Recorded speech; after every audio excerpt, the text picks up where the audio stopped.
नमस्कार, मैं हूं दीपक भंडारी और आप देख रहे हैं D4U न्यूज। अन्ना हजारे, जिन्हें कि अरविंद केजरीवाल का गुरु भी कहा जाता है, वह अरविंद केजरीवाल से नाराज हो गए हैं।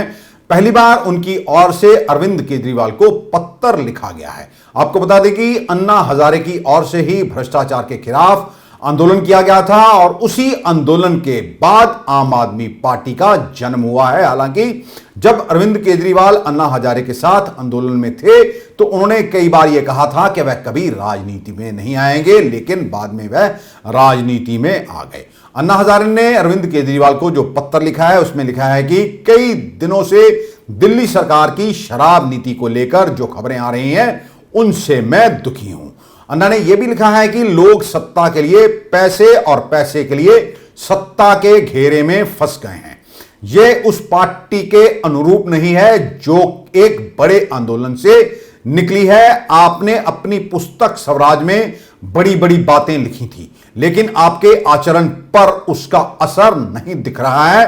आपके मुख्यमंत्री बनने के बाद मैं पहली बार आपको पत्र लिख रहा हूं। अन्ना हजारे ने यह भी लिखा है कि आपकी सरकार लोगों का जीवन बर्बाद कर रही है। महिलाओं को प्रभावित करने वाली शराब नीति बनाई गई है। आपकी कथनी और करनी में फर्क है। सरकार को जनहित में काम करने पर मजबूर करने के लिए समान विचारधारा वाले लोगों का एक प्रेशर ग्रुप होना चाहिए था। अगर ऐसा होता तो देश में अलग स्थिति होती और गरीबों को फायदा मिलता। दुर्भाग्य से ऐसा नहीं हो पाया है। उसके बाद आप मनीष सिसोदिया और आपके साथियों ने मिलकर एक पार्टी बनाई। एक ऐतिहासिक आंदोलन करके जो पार्टी बन गई वह भी बाकी पार्टियों के रास्ते पर चलने लगी है। यह एक दुख की बात है। उन्हें यह भी लिखा है कि महात्मा गांधी के गांव की ओर चलो के विचार से प्रेरित होकर मैंने अपनी जिंदगी गांव, समाज और देश के लिए समर्पित की। पिछले 47 सालों से ग्राम विकास के लिए काम कर रहा हूं और भ्रष्टाचार के विरोध में आंदोलन कर रहा हूं। अरविंद केजरीवाल को पुराने दिन याद दिलाते हुए अन्ना हजारे ने यह भी लिखा है कि आप हमारे गांव रालेगंज सिद्धि आ चुके हैं। यहां आपने शराब, बीड़ी, सिगरेट आदि पर रोक की प्रशंसा की थी। राजनीति में आने से पहले आपने स्वराज नामक किताब लिखी थी। इस पुस्तक में आपने ग्राम सभा, शराब नीति के बारे में बड़ी बड़ी बातें लिखी थी। तब आपसे बहुत उम्मीद थी, लेकिन राजनीति में जाकर मुख्यमंत्री बनने के बाद आप आदर्श विचारधारा को भूल गए हैं। कभी मैं खत लिखता नहीं, आज तक कभी लिखा नहीं, लेकिन ये सामाजिक प्रश्न होने के कारण एक शराब की रणनीति, पॉलिसी एक गलत बनाई जिसमें महिलाओं को तकलीफ होगा।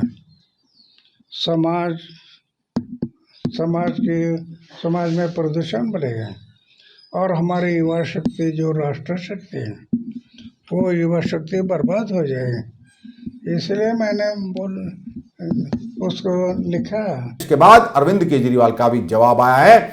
उनका यह कहना है कि अन्ना हजारे को भाजपा की ओर से इस्तेमाल किया जा रहा है क्योंकि भाजपा आम आदमी पार्टी के बढ़ते हुए कदमों से डर गई है। देखो, जब भी इनके पास ये कुछ कहते हैं और जब जनता इनकी सुनती नहीं है तो फिर ये किसी को सामने लाते हैं। जैसे पंजाब के चुनाव के पहले इन्होंने कहा केजरीवाल आतंकवादी है, तो जनता हंसने लगी इनकी बातों पे। तो फिर इन्होंने कुमार विश्वास को आगे किया, बोले कुमार विश्वास से कहलवाया। अब इन्होंने शराब नीति में घोटाला हो गया। अब सीबीआई ने कह दिया कोई घोटाला नहीं हुआ। जनता इनकी बात नहीं मान रही। अभी अन्ना हजारे जी के कंधे पे बंदूक रख के चला रहे हैं। तो ये तो ऐसे करते ही रहते हैं, राजनीति है। दिल्ली की शराब नीति में गड़बड़ी की जांच कर रही सीबीआई ने मंगलवार को उप मुख्यमंत्री मनीष सिसोदिया के लॉकर की तलाशी ली। जांच एजेंसी ने गाजियाबाद के वसुंधरा सेक्टर 4 की पंजाब नेशनल बैंक में 45 मिनट तक सिसोदिया के लॉकरों को खंगाला।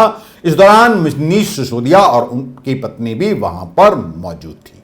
जांच के बाद सिसोदिया ने कहा, हमारे लॉकर से सीबीआई को कुछ नहीं मिला, मेरा परिवार पाक साफ है, यह सच्चाई की जीत है। पीएम ने मेरे लॉकर की जांच कराई।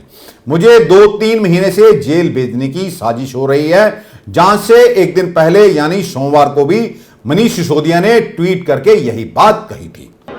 जन्माष्टमी के दिन मेरे घर पे सीबीआई की रेड की गई थी, तो जन्माष्टमी के दिन जब सीबीआई की रेड की गई थी तो उस दिन मेरे घर से मेरी पत्नी के लॉकर की चाबी ले गए थे, जिसका लॉकर यहाँ है। तो आज सीबीआई उस लॉकर को खोलने आई थी, उसकी जांच करने आई थी। उन्होंने हमें भी बुलाया था। लॉकर में भी जैसे मेरे घर में कुछ नहीं मिला, वैसे ही लॉकर में भी कुछ नहीं निकला। मुश्किल से 70-80 हज़ार रुपये के कुछ बच्चों के, कुछ मेरी पत्नी के ज्वेलरी वगैरह कुछ इस तरह की चीज़ें हैं। मुझे बहुत खुशी है इस बात की कि प्रधानमंत्री जी ने मेरे घर पर रेड करा दी।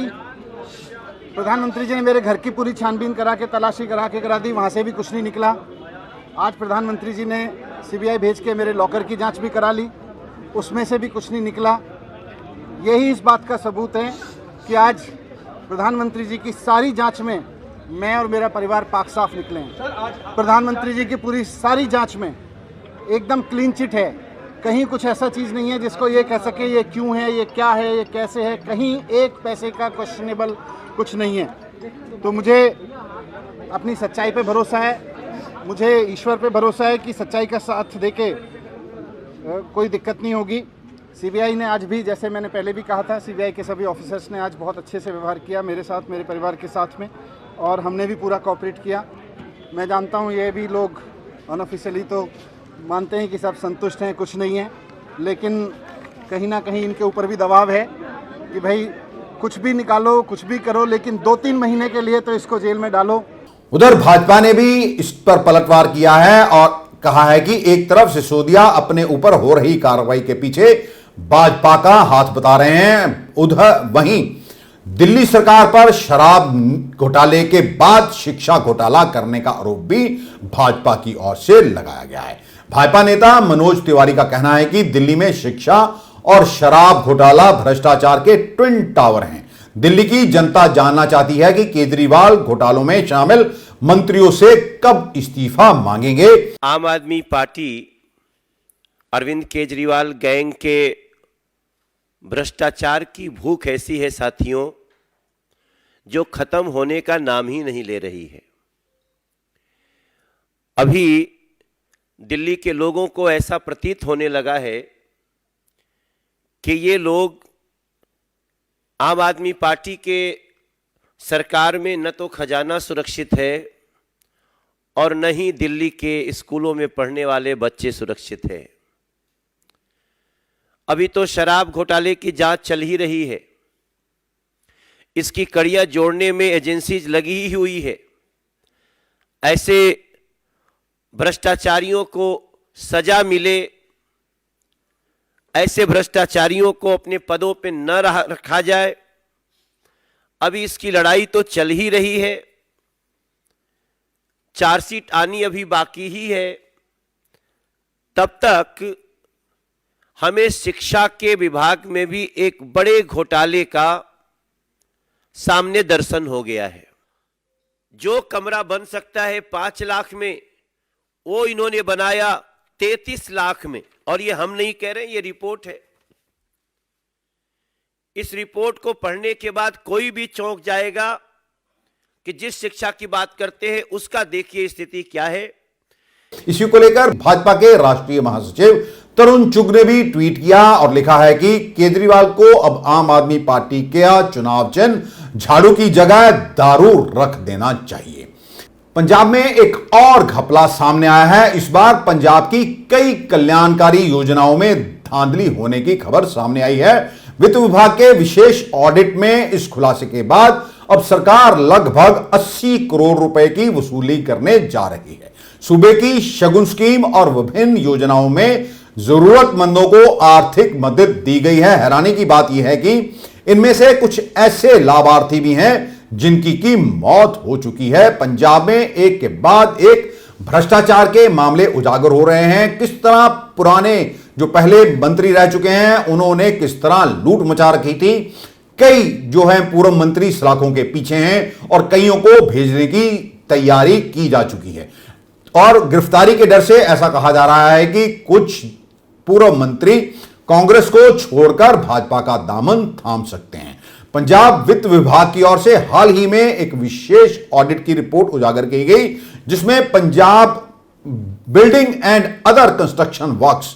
अधिकारियों ने कथित तौर पर बिचौलियों के साथ मिलकर लाभार्थियों को वित्तीय मदद दी। कुछ मामले कई साल पुराने हैं।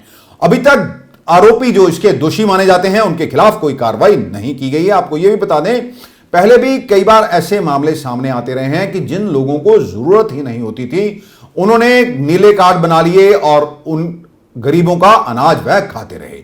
और ऐसे भी कई लोग हैं जिन्होंने आयुष्मान के तहत अपने कार्ड बनवा रखे हैं और अस्पतालों के मालिक भी हैं जिन्होंने आयुष्मान के तहत अपने ही लोगों के जाली कार्ड बनवा रखे हैं और पैसा वसूलते हैं जाली इलाज के नाम पर। एक यहां पर अस्पताल था, उसके मालिक ने अपनी पत्नी को ही मरीज बनाकर इस अस्पताल में लिटा दिया था और उसका उपचार कर रहा था, बाद में पकड़ा गया था। उसकी हमने शिकायत भी की थी, लेकिन उसका अभी तक कुछ बना नहीं, क्योंकि ये सभी मिल बांटकर सब माल खाते हैं। अधिकारियों को भी लगता है आज वह किसी एक पर कार्रवाई करेंगे तो कहीं फिर उनका नंबर ना आ जाए, इसीलिए ये अक्सर एक दूसरे को बचाने में लगे रहते हैं। किस तरह से सामने आया कि ट्रांसपोर्टेशन टेंडर घोटाला हुआ, हजारों करोड़ रुपए का यह घोटाला है, ये हम नहीं कह रहे, फूड एंड सप्लाई विभाग के ही एक अधिकारी की ओर से सोशल मीडिया पर अपनी वीडियो वायरल की गई थी, जिसमें उसने यह कहा था कि यह मामला 2000 करोड़ का नहीं बल्कि 25 से 30 हजार करोड़ रुपए घोटाले का ये घोटाला है, जो भारत भूषण आशु और उनके सहयोगियों की ओर से किया गया है। नोएडा के ट्विन टावर ढा दिए गए हैं। अब यह भी इस बात पर भी चर्चा होने लगी है कि देश भर में तेजी से बनाई जा रही हाई राइज इमारतों जो कि नियमों को ताक पर रखकर बनाई गई हैं, क्या उन्हें भी ढाया जाएगा? अगर हम बात करें अमृतसर की ही, तो अमृतसर में ऐसी कई इमारतें हैं जिन्हें नियमों को ताक पर रखकर बनाया जा रहा है। ऐसी भी इमारतें हैं जिनको फर्जी नोटिस जारी किए जाते हैं और बाद में मालिक के साथ सेटिंग कर ली जाती है। हर एक फ्लोर के पैसे लिए जाते हैं। गगनचुंबी इमारतें बना दी गई। आखिरकार इसमें अगर हादसा होता है तो उसके लिए जिम्मेदार कौन होगा, सबसे बड़ा सवाल है। हमने पहले भी पंजाब के मुख्यमंत्री भगवंत मान से ये अपील की थी, उनसे ये मांग की थी कि जितने भी शहर हैं पंजाब में, वहां पर निगम की ओर से या फिर इंप्रूवमेंट ट्रस्ट की इलाके में जितनी भी गगनचुंबी इमारतें बनी हैं उनका ऑडिट कराया जाए। उनकी बेसमेंट कितनी है, बेसमेंट में क्या काम होना था और वहां काम क्या किया जा रहा है, इन सब का ऑडिट होना चाहिए। और अधिकारियों ने क्या किया, अधिकारियों पर भी कार्रवाई तय होनी चाहिए, उनकी जिम्मेदारी फिक्स होनी चाहिए। जिस तरह हमने आपको पहले भी एक प्रोग्राम किया था, उसमें बताया था इंप्रूवमेंट ट्रस्ट के साथ एक बहुमंजिला इमारत बन जाती है अवैध तरीके से, लेकिन उसे बनने दिया जाता है, कुछ होता नहीं, सभी पैसा मिल बांटकर खा रहे हैं। ये बड़ा सवाल है। अब यह भी बहुत बड़ा सवाल है कि जिस तरह से आम आदमी पार्टी ने जनता से वादा किया था कि हम भ्रष्टाचार को कतई स्वीकार नहीं करेंगे, कई कांग्रेसी नेताओं को जेल में भेजा जा चुका है। अब क्या इन इमारतों की जांच होगी?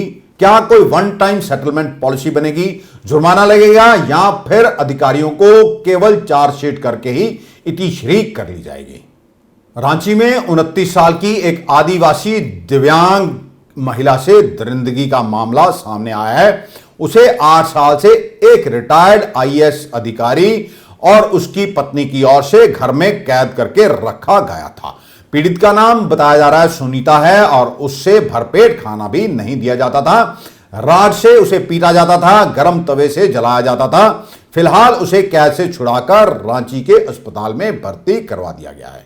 अमृतसर के ही डडुआना गांव में ईसाई मिशनरियों की ओर से आयोजित एक कार्यक्रम को बाधित करने पर 150 निहंगों के खिलाफ मामला दर्ज कर लिया गया है। निहंगों के खिलाफ केस दर्ज करने का श्री अकाल तख्त साहब के जथेदार ज्ञानी हरप्रीत सिंह की ओर से खासा विरोध किया गया है। ज्ञानी हरप्रीत सिंह का कहना है कि मामला रद्द किया जाए क्योंकि निहंग केवल जबरन धर्म परिवर्तन का विरोध कर रहे थे। आपको बता दें कि पंजाब में ऐसे कई मामले सामने आए हैं जहां पर सूचनाएं ये हैं कि जबरदस्ती कुछ लोगों का धर्म परिवर्तन करवा रहे हैं और शायद ये मामला भी उसे से जुड़ा हुआ था।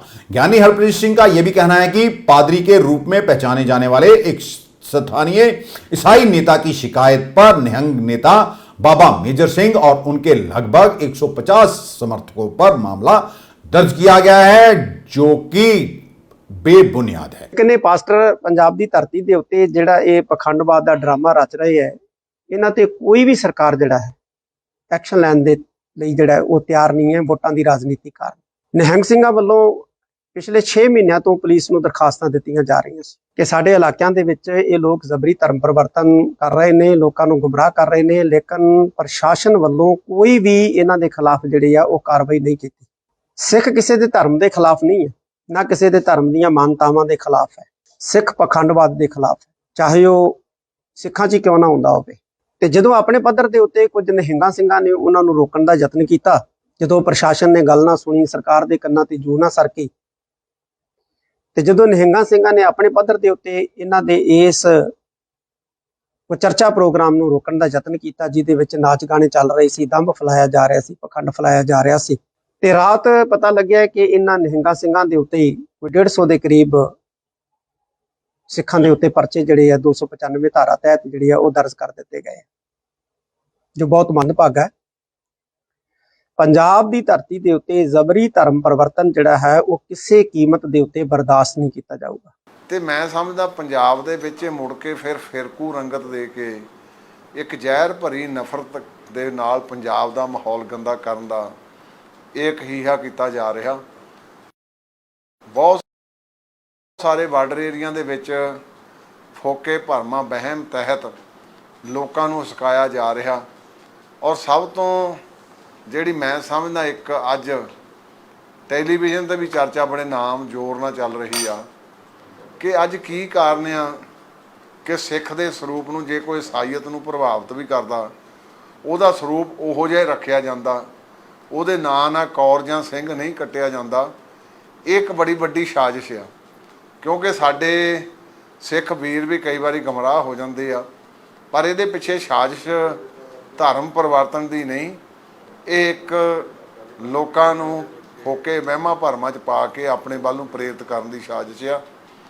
ਸੋ ਮੈਨੂੰ ਇਹ ਵੀ ਖਬਰ ਮਿਲੀ ਆ ਕਿ ਜਿਹੜਾ ਉਹ ਮਹਿਤਾ ਚੌਂਕ ਵਿਖੇ ਘਟਨਾ ਵਾਪਰੀ ਆ, ਉਹਦੇ ਤੇ ਪਰਚਾ ਵੀ ਨਿਹੰਗ ਸਿੰਘਾਂ ਤੇ ਦਰਜ ਕਰ ਦਿੱਤਾ ਗਿਆ। ਇਹ ਮੈਂ ਸਮਝਦਾ ਸਰਕਾਰ ਦੀ ਬੜੀ ਵੱਡੀ ਜ਼ਿਆਦਤੀ ਆ, ਕਿਉਂਕਿ ਪੰਜਾਬ ਦੀ ਧਰਤੀ ਗੁਰੂਆਂ ਦੇ ਨਾਂ ਦੇ ਉੱਤੇ ਵਸਦੀ ਆ, ਤੇ ਉਸ ਦਿਨ ਉਹ ਪ੍ਰਕਾਸ਼ ਦਿਹਾੜਾ ਸੀ ਸਤਿਗੁਰੂ ਜੀ ਦਾ, ਤੇ ਫਿਰ ਇੱਥੇ ਆ ਕੇ ਜਿਹੜੇ ਨਕਲੀ ਜਿਹੇ ਇਹ इदां दियां कार्रवाइयां करते हैं, खालसा फिर उन्होंने नजिठदा भी आ। इसी को लेकर भाजपा ने भी पलटवार किया है और कहा है कि यह मामला अत्यंत दुखदायी है, निहंगों के खिलाफ मामला दर्ज किया नहीं जाना चाहिए था, क्योंकि कुछ लोग बेवजह ही माहौल बिगाड़ने पर लगे हुए हैं और धर्म परिवर्तन लोगों का करवाया जा रहा है, उन्हें लालच भी दिया जा रहा है। अमृतसर में एक लड़के से तंग आकर एक लड़की ने पंखे की हुक से लटककर आत्महत्या कर ली। मरने से पहले लड़की ने सुसाइड नोट में आरोपी के बारे में भी बताया। पुलिस ने सुसाइड नोट को कब्जे में लेकर आरोपी को पकड़ने के लिए छापामारी शुरू कर दी है। भाई गुड्डी मेरी इत्थे काम करदी ही, साल हो गया नूं रहिंदी नूं इत्थे। हाँ जी, घर दे विच ही काम करदी ही ते उदों दी ते सानूं कोई गलबात दा नहीं सानूं कोई दा पता लगा। आ 2 महीने हो गए सानू कि इन्हें गल दसी आ भी आ गल आ कि मुंडे का फोन आउंदा, पता नहीं की आउंदा की नहीं, कि जां ये झूठ मारदे कि जां वो झूठ मारदे आ। इन्हां नूं मैं आख्या भी जे कोई परेशानी आ ते गुड्डी मेरी नूं मेरे को भेज दो, असीं लै जाना। ये कहंदे भी सानू गुड्डी नहीं कोई मिलनी, साडा काम बंद हो जाना। हुण किहड़ा बंदा आ भी दूजा किसे नूं घर वड़न दिंदा? कोई मेरे घर कोई बंदा आवे, हाँ मैं किसे नूं वड़न दूंगा उपरे बंदे नूं? ये किद्दां वड़न दिंदे ही? इन्हां दी सह दे नाल हुंदा रिहा, क्यों हुंदा रिहा ये दस्सणगे। गलत काम भी किया गया जी उन्होंने कोई? ये मैनू हजे कोई पता नहीं जी, ये रिपोर्ट आऊगी पता लगूगा, पर मैं बहना नहीं। जे मेरी बच्ची का इंसाफ नहीं मिलया तो मैं अपने आप को खुद खत्म करदा। मैं तो अगे मरिया, मेरे ऑपरेशन होए आ, दवाइयां खाण दियां। जे मेरी गुड्डी का ना इंसाफ मिलया तो मैं खुद ऐप खुद मर जाना। ये जी इन्फॉर्मेशन मिली सी कि लड़की है मेड कोई ब्यूटी एवेन्यू दे विच लगी है, मेड के तौर पर काम करती है, तो उन्हें इन्फॉर्मेशन मिली सी कि उन्हें अज सुसाइड कर ली। जाके उत्थे जो इन्फॉर्मेशन मिली तो पहुँचे, उत्थे मौके पर देखा कि लड़की की लाश जी लटक रही थी।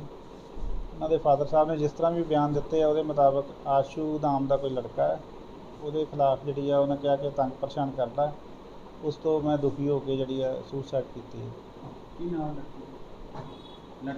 लड़की का नाम रितू बाला है। ਲੜਕੇ ਬਾਰੇ ਸਰ ਕੁਝ ਪਤਾ ਚੱਲਿਆ ਕਿੱਥੋਂ ਦਾ ਰਹਿਣ ਵਾਲਾ ਹੈ ਕੀ? ਲੜਕਾ ਆਸ਼ੂ ਨਾਮ ਦਾ ਲੜਕਾ ਵਾ, ਇੱਥੋਂ ਨਵੀਂ ਬਾਦੀ ਦਾ ਲੜਕਾ ਹੈ। ਸੁਸਾਈਡ ਨੋਟ ਵੀ ਲਿਖਿਆ ਗਿਆ ਜੀ? ਹਾਂਜੀ, ਸੁਸਾਈਡ ਨੋਟ ਵੀ ਮਿਲਿਆ ਜੀ। ਤੇ ਕੀ ਜ਼ਿਕਰ ਕੀਤਾ ਗਿਆ ਉਹਦੇ ਵੱਲੋਂ? ਉਹਦਾ ਸਾਡਾ ਇਨਵੈਸਟੀਗੇਸ਼ਨ ਦਾ ਪਾਰਟ ਹੈ ਜੀ, ਉਹ ਬਾਅਦ ਦੇ ਵਿੱਚ ਤੁਹਾਨੂੰ ਦੱਸਾਂਗੇ। ਕੋਈ ਗ੍ਰਿਫਤਾਰੀ ਹੋਈ ਹੈ ਜੀ ਇਹਦੇ ਵਿੱਚ? ਨਹੀਂ, ਅਜੇ ਨਹੀਂ ਹੋਈ। ਤੇ ਸਰ ਕੀ ਕਾਰਵਾਈ ਕਰ ਰਹੇ ਹੋ ਹੁਣ ਤੁਸੀਂ ਲੜਕੇ ਦੇ? FIR ਰਜਿਸਟਰ ਕਰ ਰਹੇ ਹਾਂ ਜੀ। ਪੋਸਟਮਾਰਟਮ ਕਰਾਇਆ ਜੀ? पोस्टमार्टम कराया जाएगा सवेरे जी।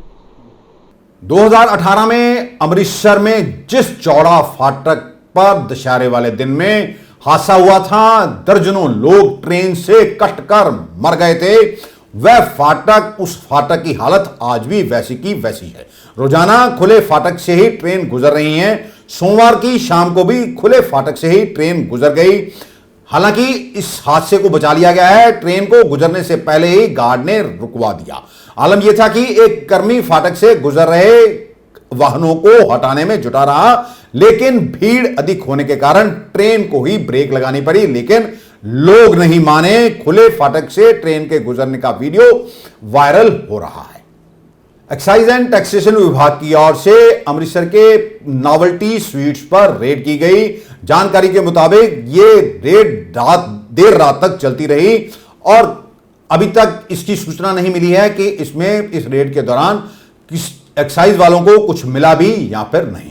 कांग्रेस के नेता शशि थरूर ने कांग्रेस पद के लिए चुनाव लड़ने के विचार पर कहा है कि इस पद के लिए कोई भी चुनाव लड़ सकता है। शशि थरूर ने कांग्रेस पद के लिए चुनाव लड़ने की संभावना तलाशी थी और इसी को लेकर उन्होंने एक ट्वीट भी किया था। हालांकि उनका यह कहना है कि अभी उन्होंने अंतिम फैसला नहीं किया है। इसी दौरान कांग्रेस के प्रवक्ता गौरव वल्लभ का यह कहना है कि मुझे ऐसा कुछ भी पता नहीं, लेकिन मैं समझता हूं कि हमने अपने चुनाव कार्यक्रम की घोषणा की और नामांकन, मतगणना और परिणाम दाखिल करने की तारीखें दी।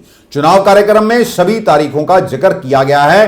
भाजपा पर उन्होंने आरोप लगाया कि इस तरह की नियुक्ति प्रधानमंत्री नरेंद्र मोदी और गृह मंत्री अमित शाह पर निर्भर करती है। उन्होंने कहा, कांग्रेस के पास ऐसी प्रणाली नहीं जहां पर एक या दो लोग ही अध्यक्ष का चुनाव करते हैं। उन्होंने यह भी कहा कि भाजपा में कब चुनाव हुए थे, इसका संविधान चुनावों के बारे में क्या कहता है। हमने तारीखों की घोषणा की है, लेकिन भाजपा में चुनाव कब हुए, कौन सा चुनाव नड्डा जी लड़े, अमित शाह, राजनाथ, नितिन गडकरी, लालकृष्ण रवानी ने कौन सा चुनाव लड़ा था।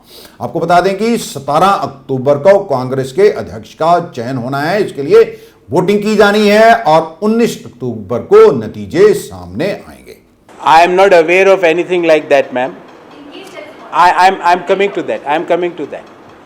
But I understand we had announced our election schedule, and in election schedule we had given the dates of filing nomination, dates of result, dates of counting. All the dates are mentioned in the election schedule. So if anybody wants to do that, so dates are there. So I don't want to say anything more on this. So if anybody wants to do that, dates are there. The constitution of Congress is there. Congress का संविधान है आपके सामने, पूरी समय सारणी रख दी गई है। Now whatever you deem appropriate, do it. तो हमारे यहाँ तो ये नहीं है ना कि 1.5 लोग आधे लोग को अपॉइंट करेंगे। मोदी एंड अमित शाह अपॉइंट्स है अनदर 0.5। हमारे यहाँ तो वो सिस्टम है नहीं। बाढ़ ने पाकिस्तान में कहर ढाया है। 1/3 पाकिस्तान पूरी तरह से डूब चुका है। गली मोहल्ले में पानी पानी भर गया है। सिंध से लेकर बलूचिस्तान तक कई राज्यों में हालात बेहद खराब हो गए हैं। अभी तक 1100 से अधिक लोगों की जान चली गई है और 3 करोड़ से अधिक लोग बेघर हो गए हैं। आलम यह है कि अब लोग भूखे सोने को मजबूर हैं। स्थिति लगातार गंभीर होती जा रही है। इसका अंदाजा इसी बात से लगाया जा सकता है कि पिछले 24 घंटों के भीतर 75 लोगों ने दम तोड़ दिया और कईयों की हालत गंभीर बताई जा रही है। पंजाब के मुख्यमंत्री भगवंत मान अपने परिवार के साथ एक दिन पहले श्री गुरु ग्रंथ साहब के प्रकाश पर्व पर गोल्डन टेम्पल में वीआईपी बनकर माथा टेकने के लिए आए थे। इसी को लेकर श्रोमणी गुरुद्वारा प्रबंधक कमेटी ने अपना ऐतराज जाहिर किया है। श्रोमणी गुरुद्वारा प्रबंधक कमेटी के प्रधान हरजिंदर सिंह धामी ने इसे निंदनीय कहा और कहा कि उस दिन संगत बहुत आती है और संगत को रोकना किसी तरह से ठीक नहीं है। आज के लिए बस इतना ही। कल आपके समक्ष फिर हाजिर होंगे, तब तक के लिए नमस्कार।